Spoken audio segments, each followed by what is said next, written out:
A'udzubillahi minasyaitonirrajim. Para jamaah, monggo sama-sama kita awali tausiahnya dengan membaca basmalah. Bismillahirrahmanirrahim. Rasulullah sallallahu alaihi wasallam bersabda, "Kullu amrin ribahin la yubda'u bil basmalah fa huwa aqta."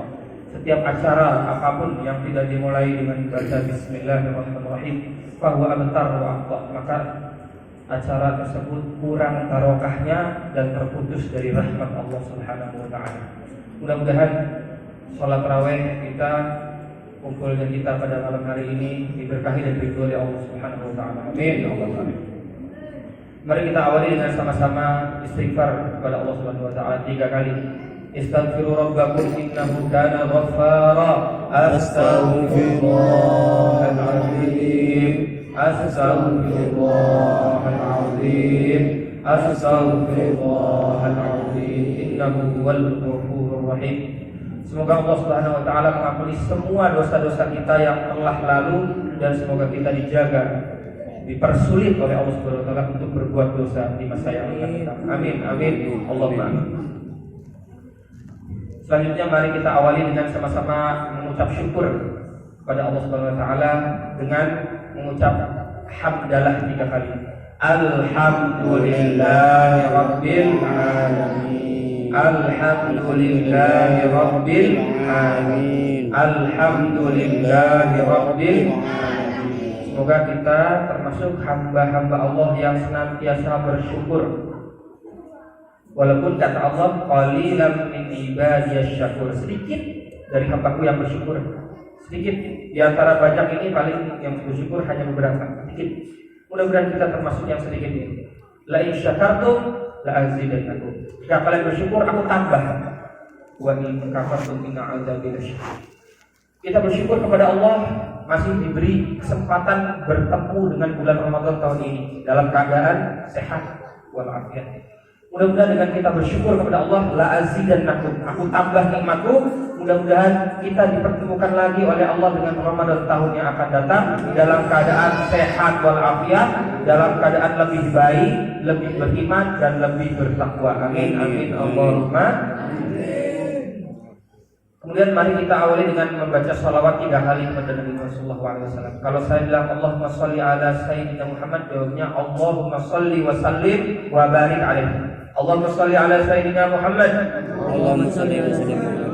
Allahumma sholli ala Sayyidina Muhammad. Allahumma sholli wa sallim wa barik alaihi. Allahumma sholli ala Sayyidina Muhammad. Allahumma sholli wa sallim wa barik alaihi. Mudah-mudahan kita semuanya mendapatkan syafaat dari Nabi Muhammad SAW. Mudah-mudahan kita diakui dan dicatat oleh Rasulullah SAW sebagai umat yang kelak dari akhirat.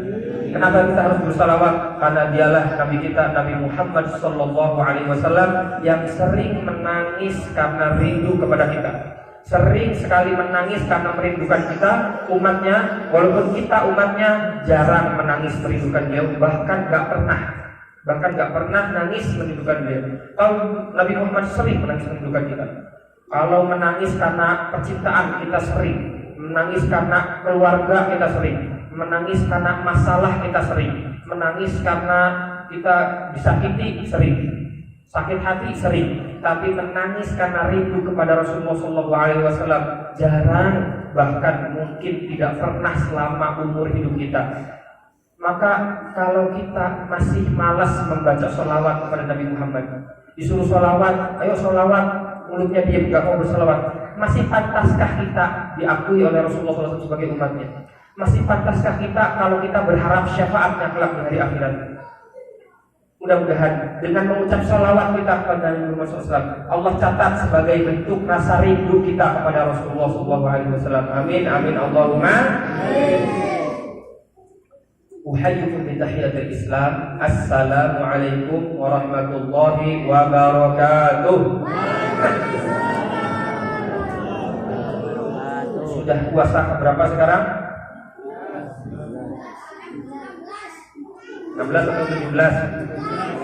17. Mudah-mudahan puasa yang telah kita lalui 17 hari ini diterima oleh Allah Subhanahu wa taala. Amin. Dan Allah memberikan kita kekuatan dan kemudahan untuk menjalankan puasa di sisa Ramadan yang akan datang. Amin amin Allahumma. Kenapa kita harus berdoa supaya puasa kita diterima? Karena Rasulullah SAW bersabda, "Kam min sha'imin laisa lahu syai' illal ju' wal 'atas." Betapa banyak orang yang puasa gak dapat apa-apa dari puasanya kecuali lapar dan haus. Gak dapat pahala. Kenapa yang dapat cuma lapar dan haus? Karena puasanya tidak diterima oleh Allah Subhanahu wa taala. Puasanya sah, gak batal. Dari subuh sampai maghrib menahan lapar, menahan haus, gak mokel, sah puasanya, tapi tidak dapat pahala karena tidak diterima oleh Allah Subhanahu wa taala. Kenapa sebabnya puasanya tidak diterima oleh Allah Subhanahu wa taala? Karena yang puasa cuman perut, puasa dari makanan dan minuman, tapi tidak dengan lisannya, tidak dengan matanya, tidak dengan telinganya, tidak dengan pikirannya, tidak pula dengan hatinya. Na'udzubillah, summa na'udzubillah. Ini puasa, gak makan, gak minum, tapi ngerasani orang, gibah, namimah, nonton YouTube, nonton yang haram-haram, mendengarkan gosip. Kalau ada yang gibah-gibah langsung kupingnya. Pikirannya jelek sama temannya, pikirannya jelek sama saudaranya, hatinya iri dengki, maka puasanya tidak mendapatkan apa-apa selain lapar dan dahaga, selain lapar dan haus. Na'udzubillah, summa na'udzubillah. Oleh karena itu kita harus selalu berdoa, jangan sampai enggak. Setiap hari minimal setelah sholat tarawih itu minimal doanya, Allahumma rabbana taqabbal minna salatana wa siyamana wa qiyamana wa tammim taqsirana. Artinya gini, Allahumma ya Allah, taqabbal minna, kabulkanlah atau terimalah dari kami salatana, salat 5 waktu kami dari subuh sampai isya, ya. Wa siyamana, terima juga puasa kami dari subuh sampai maghrib. Wa qiyamana, terima juga salat tarawih kami. Wa tammim taqsirana, dan sempurnakanlah kekurangan kami. Artinya begini, kalau diterjemahkan ke bahasa bebas, ya Allah, kalaulah puasa saya agak sempurna, ada kurang-kurangnya, tolong tetap Engkau terima. Ya Allah, kalaulah sholat tarawih saya agak sempurna, ada kurang-kurangnya, tolonglah tetap Engkau terima ya Allah. Itu doanya seperti itu ya. Mudah-mudahan dengan doa ini puasa dan sholat tarawih kita dan ibadah kita senantiasa diterima oleh Allah Subhanahu wa taala. Amin amin Allahumma. Coba ikuti saya. Bismillahirrahmanirrahim. Allahumma Rabbana taqabbal minna salatana wa siyamana wa qiyamana wa tammim taqsirana ya Allah ya arhamar rahimin. Jamaah yang dimuliakan Allah Subhanahu wa taala, ada hadis bunyinya begini, man fariha bi dukhuli Ramadan harramallahu jasadahu ala niran. Siapa yang bergembira memasuki bulan Ramadan, Allah haramkan jasadnya dari api neraka. Hadis ini hadis dhaif, bahkan ada yang memalsukan, hadis palsu. Tapi hadis ini yang bermasalah cuma sanadnya dan rawinya. Akan tetapi isinya benar, enggak bermasalah. Yang bermasalah cuma sanadnya saja. Tapi isinya enggak bermasalah, isinya benar. Artinya isinya apa? Kita harus bergembira dengan datangnya bulan suci Ramadan. Kalau salah isinya berarti kita enggak boleh bergembira dengan datangnya bulan Ramadan. Na'udzubillah, na'udzubillah min dzalik. Karena Rasulullah bergembira, sahabat gembira, tabi'in gembira, ulama salaf bergembira, ulama-ulama zaman dahulu semuanya bergembira dengan datangnya bulan suci Ramadan. Tapi gembira yang seperti apa yang dimaksud?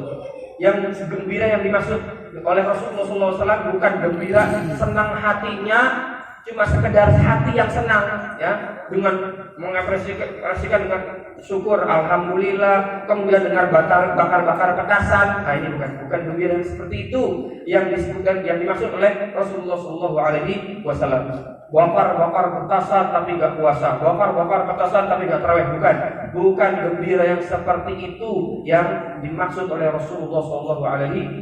Lalu gembira yang seperti apa? Ada 3 kategori. Ada berapa? 3 kategori. Kategori yang pertama, kategori orang yang bergembira memasuki bulan Ramadan adalah Yang pertama yaitu orang-orang yang menyambut atau mempersiapkan bulan Ramadan jauh hari sebelumnya. Di antara para sahabat tabi'in dan para ulama salaf, ada yang sudah mempersiapkan dan menyambut bulan suci Ramadan sejak 8 bulan sebelum masuk bulan Ramadan, sejak 6 bulan sebelum masuk Ramadan, minim 2 bulan sebelum masuk bulan Ramadan, itu Rajab dan Sya'ban. Itu minimal ya. Bahkan di antara mereka ada yang kerjanya cuma 6 bulan, ada yang kerjanya 8 bulan, minim kerjanya 11 bulan. Minim kerja 11 bulan, nanti bulan 1 bulan khusus yaitu bulan Ramadan tidak kerja sama sekali, gak cari cuan sama sekali, gak nyari duit sama sekali, karena dia mempersiapkan bulan Ramadan khusus untuk beribadah kepada Allah Subhanahu Wa Taala. Gak boleh diganggu sama pekerjaan apapun sama sekali, gak boleh diganggu. Jadi kerjanya 11 bulan. 11 bulan mencari uang, 1 bulan memperbanyak sedekah, memperbanyak ibadah, tidak terganggu ibadahnya, tidak terganggu sedekahnya dengan bekerja mencari uang. Itu orang-orang yang bergembira dengan datangnya bulan Ramadan yang pertama. Kategori yang kedua, orang yang bergembira dengan masuk dalam bulan Ramadan adalah orang yang memperbanyak ibadah di bulan suci Ramadan. Artinya ibadahnya beda, gak sama. Meningkat, gak sama. Kalau pancet ibadahnya gak ada perbedaan, gak termasuk kategori orang yang gembira, gak termasuk. Kalau sebelum bulan Ramadan, di luar bulan Ramadan, setiap hari baca Al-Qurannya 1 ayat, one day one ayat. Tapi masuk bulan Ramadan ini 1 juz 1 hari. Setiap hari bukan 1 ayat tapi 1 juz. Berarti termasuk bergembira dengan datangnya bulan Ramadan. 1 juz itu sedikit. Di antara para ulama ada yang menghatamkan 1 Al-Quran 30 juz setiap hari. 1 hari berapa? 30 juz 1 kali hatam. Ada yang 2 kali hatam, ada yang 3 kali hatam, bahkan ada yang 1 hari 6 kali hatam Al-Quran. Artinya terjadi perbedaan. Begitupun baca sodakohnya berbeda. Biasanya di luar sedikit, di bulan Ramadan diperbanyak lagi sodakohnya. Itu tanda orang yang bergembira dengan masuknya bulan suci Ramadan. Yang ketiga yang paling sulit. Kategori yang ketiga, kategori orang yang bergembira dengan datangnya bulan suci Ramadan adalah orang yang bersedih ketika ditinggal bulan suci Ramadan. Orang yang bersedih ketika Ramadan sudah mau habis. Orang yang bersedih ketika Hari Raya Idul Fitri. Ini yang paling sulit. Kenapa? Karena kita kebalikannya. Kita apa? Kebalikannya. Justru kita ditinggal bulan Ramadan senang. Biasanya itu, ya. Akhir-akhir Ramadan senang. Kenapa? Dapat THR. Karena apa? Apalagi sekarang THR-nya duluan, ya. Kemudian apa? Ya. Kemudian kita senang karena liburan. Kemudian kita senang apa? Mudik. Senang lebaran, bisa makan, bisa kumpul keluarga, kita bergembira, kita senang. Ini yang salah. Para ulama zaman dahulu Idul Fitri tidak ada yang senang. Di antara mereka bahkan ada yang sampai menangis bercucur air matanya, saking sedihnya ditinggal bulan suci Ramadan. Belum tentu bisa ketemu dengan Ramadan di tahun yang akan datang. Beda dengan kita. Kita senang, kita bahagia ditinggal bulan Ramadan. Sedangkan ulama yang zaman dahulu mereka bersedih dengan ditinggal bulan suci Ramadan. Baru 1 hari, kalau kita ini baru 1 hari puasa. Puasa pertama, hari pertama baru 1 hari sudah bikin update status. Alhamdulillah, lebaran 29 hari lagi. Yang ditunggu apa? Lebaran. Yang ditunggu lebaran, bukan Ramadannya yang ditunggu, lebarannya yang ditunggu. Ya. Ketika lebaran, alhamdulillah sudah gak capek-capek puasa. Alhamdulillah sudah gak ada tarawih lagi. Ini, ya kita seperti itu. Kemudian apa? Sudah mendekati pertengahan Ramadan, biasanya apa? Keker. THR belum kelihatan, belum muncul. Ya, orang nunggu hilal, ini nunggu THR. Ya THR. Artinya apa? Kita bergembira dengan THR-nya, bukan dengan masuk ke dalam bulan suci Ramadan. Na'udzubillah, summa na'udzubillah, amin. Mudah-mudahan kita termasuk ketiga kategori tersebut. Amin, amin, Allahumma. Jemaah yang dimuliakan Allah Subhanahu wa taala, kenapa kita harus bergembira? Ada 5 sebabnya. Yang pertama, karena ada puasa di bulan suci Ramadan. puasanya wajib, beda dengan di luar bulan Ramadan sunnah puasanya. Di bulan Ramadan puasanya wajib. Rasulullah bersabda, "Man shoma ramadhana imanan wa ihtisaban ghufira lahu ma taqaddama min dzambi." Siapa yang puasa di bulan Ramadan karena iman dan mengharap hisab dari Allah, ghufira lahu ma taqaddama min dzambi. Allah akan ampuni semua dosa-dosanya yang telah lalu, baik dosa yang kecil ataupun dosa yang besar, baik yang sengaja ataupun dosa yang tidak disengaja. Semuanya Allah ampuni. Jadi puasa ini adalah kabar gembira bagi para pendosa. Puasa ini adalah kesempatan bagi orang-orang yang merasa dosanya banyak untuk agar supaya dosa-dosanya bisa diampuni oleh Allah Subhanahu wa taala. Artinya orang yang datang bulan Ramadan ya, tapi dia gak mau puasa, artinya dia sok suci, dia merasa gak punya dosa sehingga gak perlu dosa-dosanya diampuni oleh Allah Subhanahu wa taala dengan berpuasa. Kalau kita merasa dosa kita banyak, kalau kita merasa dosa kita orang yang berdosa, banyak pendosa tidak suci, maka pastilah kita akan berpuasa, karena puasa adalah kesempatan bagi para pendosa agar supaya dosanya diampuni oleh Allah Subhanahu wa taala. Mudah-mudahan Allah semuanya mengampuni dosa-dosa kita. Amin Allahumma. Yang kedua ada sholat tarawih ya, sholat tarawih. Rasulullah bersabda, "Man qoma ramadhana imanan wa ihtisaban ghufira lahu ma taqaddama min dzambi." Siapa yang sholat tarawih pada malam harinya di bulan Ramadan, Allah akan ampuni semua dosa-dosanya yang telah lalu. Dosa yang dilakukan pada malam hari, di mana, dengan siapa, berbuat apa pada malam hari, itu diampuni oleh Allah Subhanahu wa taala dengan apa? Mengerjakan sholat tarawih Ramadhana, 1 bulan Ramadan full. Tapi kalau ada bolong-bolongnya, 2 kali gak sholat tarawih, 3 kali gak sholat tarawih, maka tidak termasuk. Karena yang disebut di sini man qoma Ramadhana, 1 bulan full. Ya, ada yang bilang, "Ustaz, sholat tarawih kan hukumnya sunnah." Betul. Apa itu sunnah? Sunnah itu dikerjakan dapat ampunan yang besar. Kalau tidak dikerjakan rugi Pak. Rugi kita tidak sholat tarawih pada bulan Ramadan. Kenapa? Karena sholat tarawih hanya ada di bulan Ramadan. Ada di luar Ramadan sholat tarawih. Di bulan Syawal ada sholat tarawih. Ya Allah, aku menyesal ya Allah. Ramadan tahun ini aku 3 kali gak sholat tarawih, gak full sholat tarawihnya. Aku ingin sholat tarawih full nanti di bulan Syawal. Bisa atau enggak? Gak bisa. Dia harus menunggu 11 bulan lagi, menunggu 1 tahun untuk bisa sholat tarawih lagi. Maka rugilah orang-orang yang tidak sholat tarawih. Ya, biasanya kan semakin lama semakin maju safnya. Mundur, maju. Mudah-mudahan di sini enggak. Itu yang kedua. Yang ketiga, karena setiap amal akan dilipat gandakan oleh Allah Subhanahu wa taala 10 kali lipat. Wal hasanah bi asyri amsalihah. Dan setiap pahala Allah kali lipatkan berapa? 10 kali lipat. Baca Al-Qur'an kalau di luar bulan Ramadan setiap hurufnya 3. Setiap hurufnya 10 ya. Setiap hurufnya 10. Jadi alif lam mim itu sama dengan 30. Tapi di bulan Ramadan bukan 30 alif lam mim, melainkan 300. Bismillahirrahmanirrahim itu 19 huruf. Kalau di luar bulan Ramadan 190. Tapi di bulan Ramadan Bismillahirrahmanirrahim 1900 pahala yang kita dapatkan.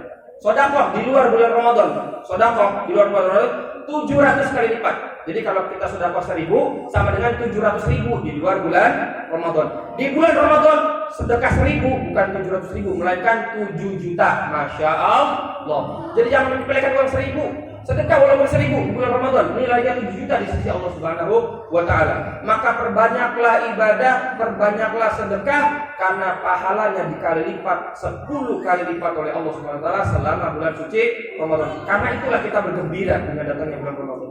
Yang keempat, kita bergembira dengan datangnya bulan Ramadan karena di bulan Ramadan doa-doa kita mustajabah. Mustajabah itu diterima, tapi belum tentu diturutin. Ya. Kalau diturutin itu tergantung Allah Subhanahu wa taala, tapi jelas diterima. Ada yang langsung dikabulkan, ada yang ditunda di akhirat, ada yang diganti oleh Allah Subhanahu wa taala dengan dihindarkannya dari bala bencana dan musibah. Ya, kalau di luar bulan Ramadan ada waktu mustajabah. Pada hari Jumat setelah sholat asar, di antara azan dan iqamah, ketika waktu sahur, kemudian apa lagi? 1/3 malam ketika orang lain tidur kita bangun berdoa, itu mustajabah di luar bulan Ramadan. Tapi di bulan Ramadan, kapan waktu mustajabahnya? Yaitu setiap saat, setiap waktu. Maka perbanyaklah berdoa ya ketika bulan Ramadan, baik ketika siang harinya kita berpuasa ataupun malam harinya, karena setiap detik, setiap saat, setiap waktu adalah waktu yang mustajabah selama bulan suci Ramadan. Yang kelima dan terakhir adalah karena di dalam bulan Ramadan ada satu malam yang lebih baik daripada 1000 bulan. Namanya adalah Lailatul Qadar. Kapan itu? 10 malam terakhir bulan Ramadan. Bagaimana cara kita mencarinya? Dengan beriktikaf di beriktikaf di mana? Di masjid. Wala tubashiruhunna wa antum aqifuna fil masajid. Di masjid, bukan di rumah. Kalau di rumah namanya istirikaf, ya, bukan iktikaf. Iktikaf itu di masjid, kalau di rumah istirikaf. Jadi nggak ada istikaf di rumah, itu nggak ada. Iktikaf itu harus di masjid di 10 malam terakhir bulan Ramadan. Kapan itu? Yang ganjil atau yang genap? Wallahu a'lam, rahasia Allah. Nggak boleh kita menentukan. Oh, pas ganjil aja. Oh, pas genap aja, nggak ada. Kenapa dirahasiakan oleh Allah? Hikmahnya apa? Agar kita sungguh-sungguh mencarinya.